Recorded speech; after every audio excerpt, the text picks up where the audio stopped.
Last stand at Missouri River Mountain. Men versus 150 warriors. Welcome to Native Legends and History Stories. Before we begin today's tale of the American frontier, take a moment to subscribe to our channel for more historical narratives that shaped the West.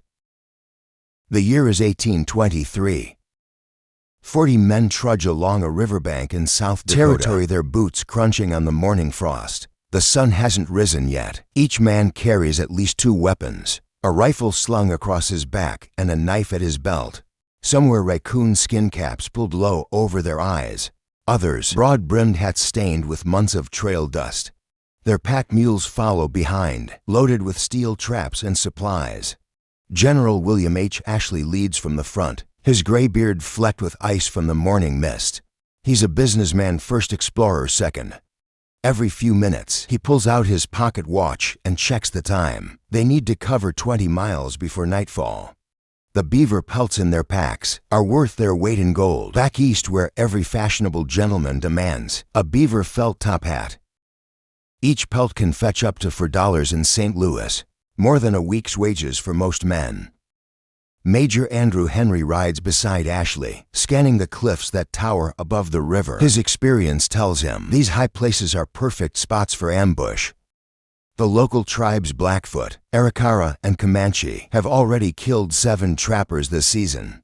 Henry's seen what happens to men who get captured. The lucky ones die quickly. The company's newest recruit, Jedediah Smith, walks near the middle of the group. Unlike the others, his face is clean-shaven, and his clothes are relatively new. A Bible bulges from his coat pocket. He reads from it every morning and evening without fail. The other men mock him for it, but never to his face. They've seen him shoot, seen him track, seen him work. What he lacks in experience, he makes up for in raw talent. Hugh Glass brings up the rear, leading to horses loaded with metal traps. Each trap weighs 15 pounds and has steel jaws strong enough to break a man's leg. Glass has been setting these traps for 3 years now. The process is simple but dangerous. Wade into the freezing river, find a beaver dam, set the trap underwater near the entrance. Come back the next day to collect your prize. The beaver drowns quickly, keeping its pelt intact. Simple work. Until a grizzly finds you checking your traps, or a war party decides you've strayed too far into their hunting grounds. The company has already lost half their original beaver traps, some to theft, others abandoned during hasty retreats from hostile territory. Without traps, they can't catch beaver. Without beaver, they don't get paid. They need more supplies, but most urgently, they need horses. Horses mean mobility, and mobility means survival out here. Major Henry pulls his horse alongside Smith's. Jedediah, he says, voice low, I've got a job for you. He explains the situation. They need to buy horses, and the nearest source is an Arikara village 2 days' ride south. The Arikara are known for their horse trading, but also for their unpredictable alliances. One day they'll trade peacefully. The next they'll attack without warning. Smith nods, already calculating the risks. He's only been with the company 6 months, but he's earned a reputation for good judgment. The men call him the quiet one, but they respect him when he speaks. They listen. Ride to Fort Ashley. Henry continues. Tell the general we need at least 20 horses. The Arikara are our best chance. He hands Smith a leather pouch heavy with trade goods, steel knives, brass buttons, colored beads. As luck would have it, though later they'd call it misfortune, Smith encounters General Ashley himself on the trail. Ashley is already riding north from his fort, having heard about possible trade opportunities with the Arikara. Together they make their way to the village, unaware that they're riding straight into one of the bloodiest chapters in frontier history. The Arikara tribe occupied the northern plains, farming the fertile soil while maintaining a fierce reputation in both trade and warfare. Recent encounters with white traders had left them wary and hostile.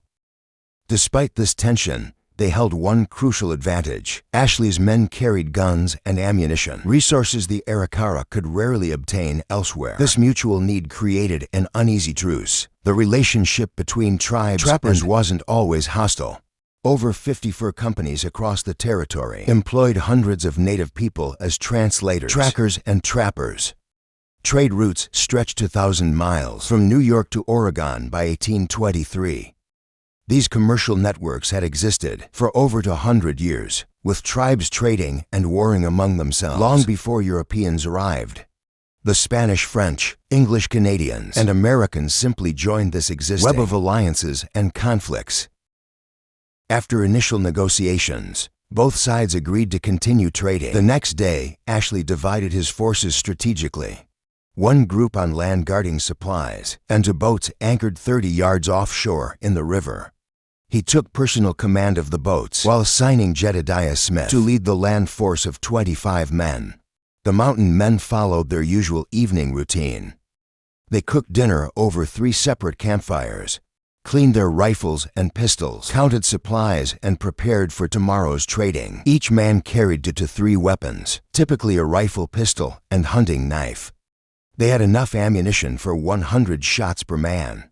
But after the camps grew quiet, 2 trappers, Aaron Stevens and Edward Rose, made a fatal decision. They grabbed a bottle of whiskey and a bag of trade trinkets, then snuck toward the Arikara camp. Their plan was simple and foolish: trade alcohol and trinkets for time with Arikara women. The camp seemed peaceful at first. The 2 men found some women, but they quickly discovered they weren't alone.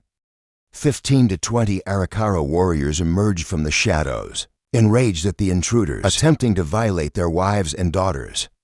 Stevens had no chance to defend himself. 3 warriors cut him down with tomahawks, while Rose barely escaped, splashing through the shallow river in panic. Rose reached Smith's position, gasping out his story between breaths. Stevens was dead, he reported, killed by at least 3 warriors.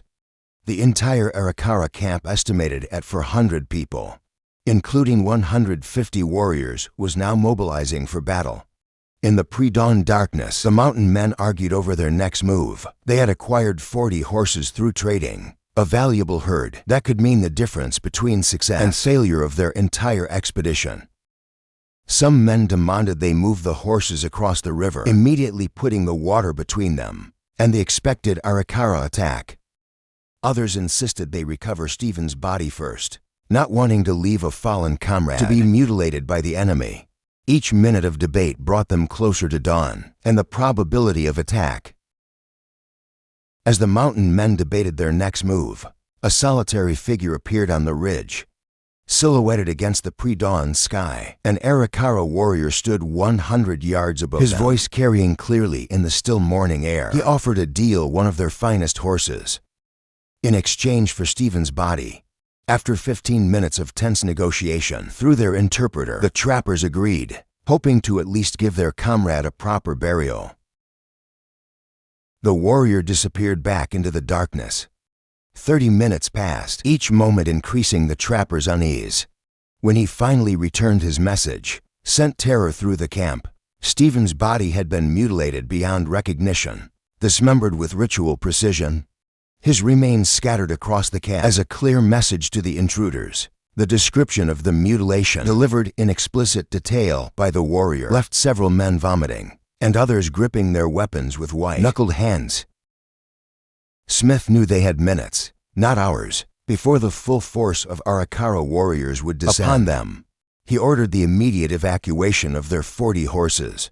Working with mechanical efficiency, his men divided into 3 groups. 10 men leading the horses, 8 providing covering fire from the bank, and 7 watching the ridge line for movement. Each man carried 100 rounds of ammunition. They would need every bullet. The horses proved difficult to manage in the darkness. The animals sensed the tension, snorting and stamping nervously as the men led them into the cold river water. The current ran strong. Spring melt had swollen the Missouri to twice its normal width. 15 horses had made it across when the first rays of sunlight crept over the horizon. The sight that greeted them froze every man in place. 150 Arikara warriors lined the ridge in full war paint, their weapons ready. They had positioned themselves in 3 rows, front line with muskets, middle with bows, rear with spears. The warriors had claimed every scrap of high ground for 300 yards in each direction. Smith's men were trapped in the open, half in the river, half on the shore. The first volley came without warning. 50 musket balls and 100 arrows darkened the sky. 12 horses fell instantly, their bodies thrashing in the shallow water. 3 men dropped in the first seconds, to dead before they hit the ground, one screaming with an arrow through his thigh. The water around them turned red. Ashley's men in the boats, 25 trappers split between two vessels, opened fire with their long rifles, but the angle was poor. Their shots kicked up dirt around the warriors, but caused few casualties. Then disaster struck. Ashley's boat hit a sandbar 50 yards from shore, stranding them in the middle of the river. The second boat's crew panicked, cutting their anchor line and beginning to drift downstream. Smith demonstrated why he would later become a legend. Standing in waist-deep water, he organized the survivors into a fighting retreat. They used the dead horses as barricades, leapfrogging from one bloody shelter to the next.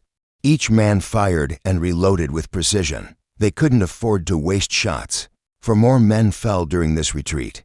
But Smith's tactics prevented a complete massacre. Ashley's boat finally worked free of the sandbar, maneuvering closer to shore. The distance between safety and death was just 30 yards, but it might as well have been 30 miles. The surviving trappers faced a terrible choice: stay behind cover and die slowly as ammunition ran out, or make a desperate swim for the boats.